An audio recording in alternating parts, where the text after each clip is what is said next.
Olá, eu sou a psicóloga e terapeuta sexual Paula Freitas e nesse vídeo de hoje eu vou falar sobre pai e mãe narcisistas, a fase do descarte e por que as pessoas se atraem por narcisista e muito mais. Convive com narcisistas, está com dificuldade de lidar com esta situação, estou à disposição para os atendimentos. É só enviar uma mensagem no 11 98313 2371.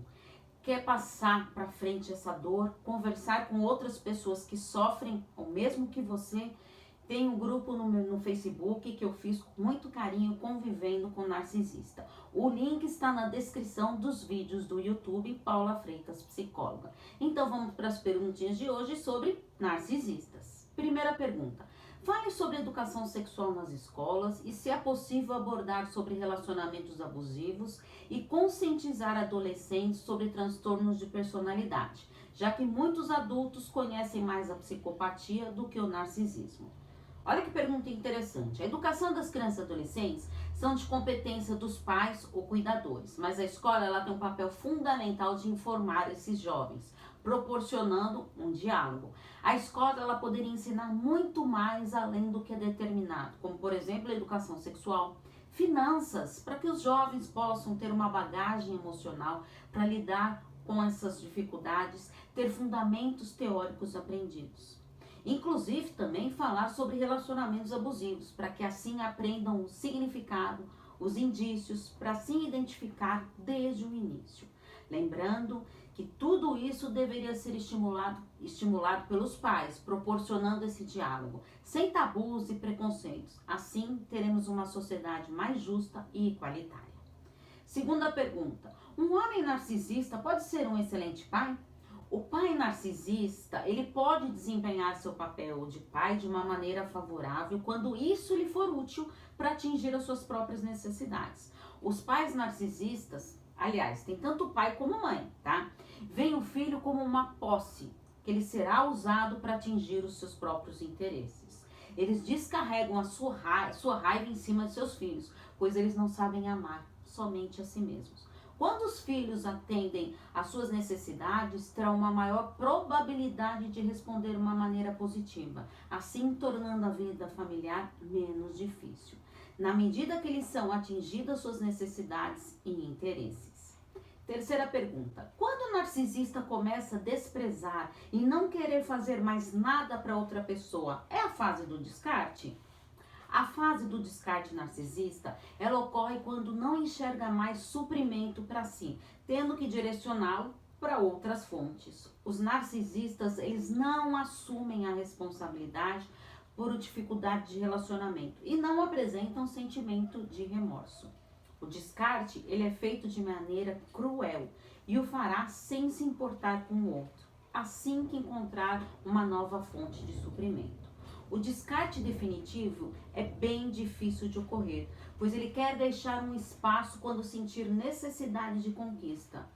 O seu objetivo com essa relação, pois ele está sempre voltando somente para atingir os seus próprios interesses. Caso esteja vivenciando essa fase de descarte, faça psicoterapia para você se fortalecer e não cair na tentação de novas recaídas. Quarta pergunta: o apego, dependência emocional é muito grande, sem contar invalidação, campanha de difamação e isolamento social que consegue durante anos de abuso. O relacionamento abusivo com o narcisista, ele passa exatamente por várias etapas, como o apego, a dependência emocional, esse processo de invalidação, uma campanha de difamação, essa despersonalização, até a pessoa querer se isolar, pois ela já não tem mais forças e nem vontade de estar junto com os outros, por meio das críticas que pode vir a ter na tentativa de alertarem sobre esse tipo de relacionamento. A dependência emocional e o apego são muito marcantes das vítimas das relações abusivas. Geralmente, a pessoa que convive com o narcisista é uma pessoa codependente, que tem excesso de altruísmo, ou seja, uma atitude ao amor ao próximo, uma ausência de interesse próprio. Já no narcisista, ele tem excesso de egoísmo, pois se dá um grande grau de importância. Assim, pode-se perceber que ambos necessitam do senso da identidade saudável. Essa combinação é algo tóxico, principalmente para o codependente, que está pronto para se doar, mas não recebe nada em troca. Por isso é fundamental reconhecer essa codependência e procurar ajuda psicológica o quanto antes. Quinta pergunta: como identificar em nós o que nós fazemos para ser atraído por um narcisista? Porque assim como eles têm características, creio que nós temos. Segundo pesquisas psicológicas, os narcisistas atraem as pessoas por sua personalidade egocêntrica, por serem cativantes, envolventes e sedutores. A princípio, né? Pode-se perceber também que os atrativos deles são a popularidade do narcisista, a percepção do senso de autoridade, uma aparência física sedutora.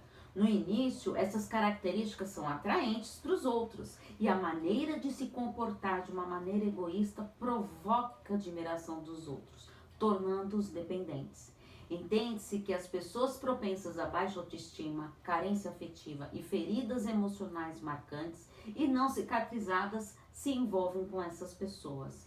Percebendo essas características e fragilidade emocional em si mesmo, procure ajuda psicológica para você se fortalecer e trabalhar isso em si através do processo terapêutico.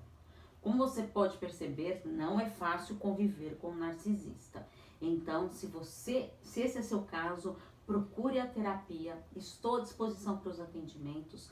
Quer ver mais vídeos, se informar mais? Tenho vários textos nas minhas redes sociais e vários vídeos no canal do YouTube sobre narcisistas. É só se inscrever no Paula Freitas Psicóloga. Combinado? Lembrando que a última semana de todo mês tem conteúdo narcisista aqui para você. Afinal, quem cuida da mente, cuida da vida. Um grande abraço. Tchau, tchau.